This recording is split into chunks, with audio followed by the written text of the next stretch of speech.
that. The guarantee was that would not be taking place. The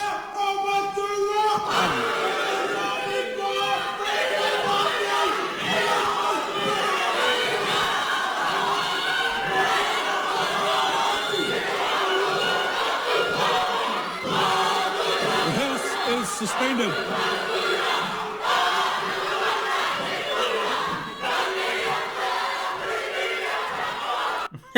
This is what, the second time it happens.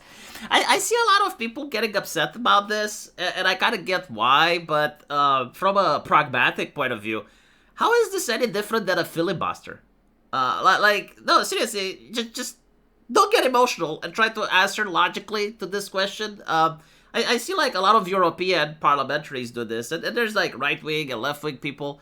But usually it happens when you have like this asymmetric warfare, I guess, where you have like a very small minority in the government, and your interest is to get attention, to get your base to basically feel that it was worth voting for you. And so if you actually manage to delay proceedings, or if you manage to do like this level of filibuster that raises attention on the issue, the voting base, the only one that matter for these people, are going to keep voting. The downside of this is that they're kind of destroying the haka from a cultural standpoint. I remember when it first came out, like when I first saw it, as a European, I thought it's pretty fucking badass. The reason for it is that there's something primal about it. Like that there's something very old, like very ancient.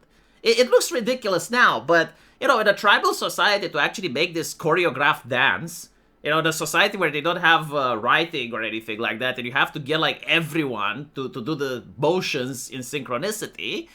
Yeah, that's pretty nice. And it does look cool. Like when I saw it in a football stadium, or when Mamoa was doing it, looks pretty fucking cool.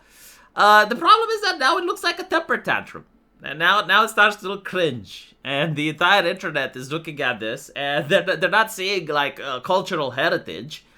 They're basically seeing a young woman throwing a temper tantrum. Now I'm not an expert in the haka, but the thing is, like, when women do it, it does look bad. Like, the thing is, like, it's supposed to be intimidating, right? And when you see like a man like Jason Momoa, that's twice your size and it's filled with muscles, making this face, it almost symbolizes like, holy shit, he's insane. He's going to rip my head off, right?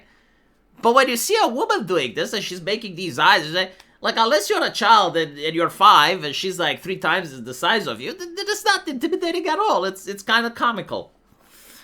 I wonder if a New Zealand person can tell me the history here, because like I think like these people may have a point.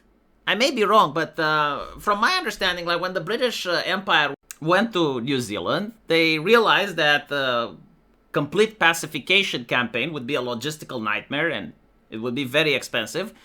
And so they made a deal with the natives. And the natives got privileges and the Brits got to stay.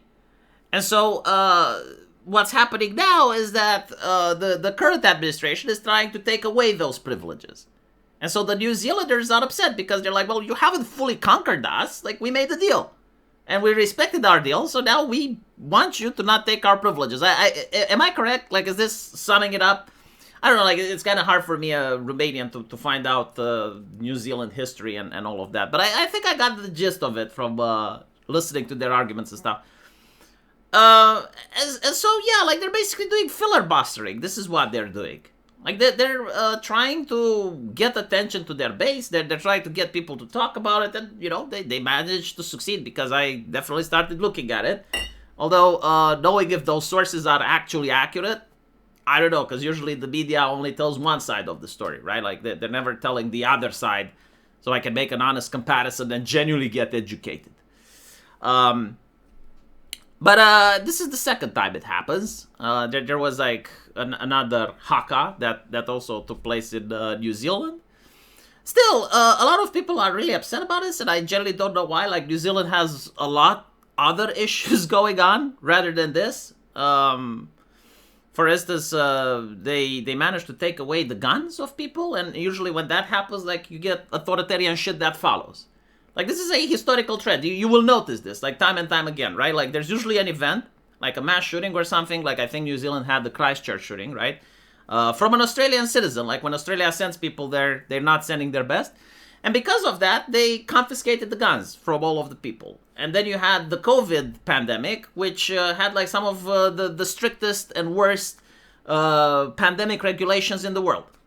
In New Zealand, right? So like this is a pattern. Like you get to notice it. Like first, the government takes away the guns from people, and then they start with the authoritarian shit, and then people's way of life starts decreasing. Purchasing power goes down.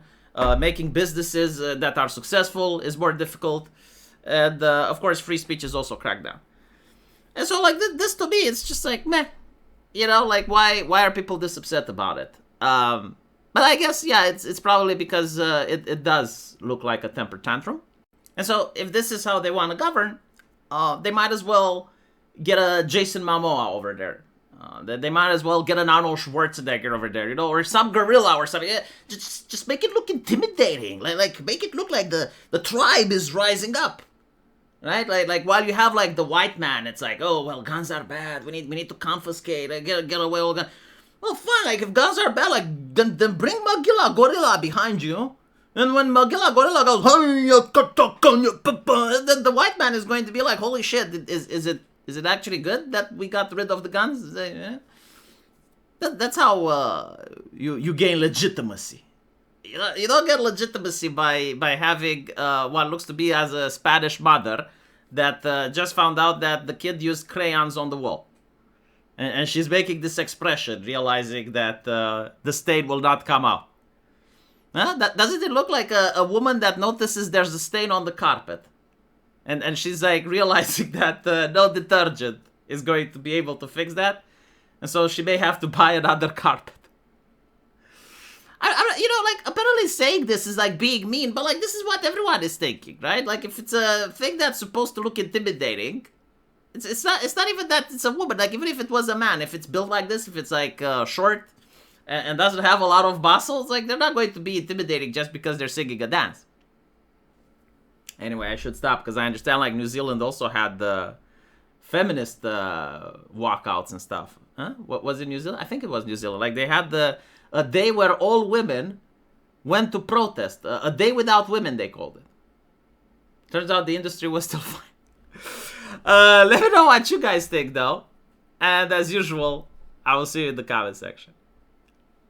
Take care.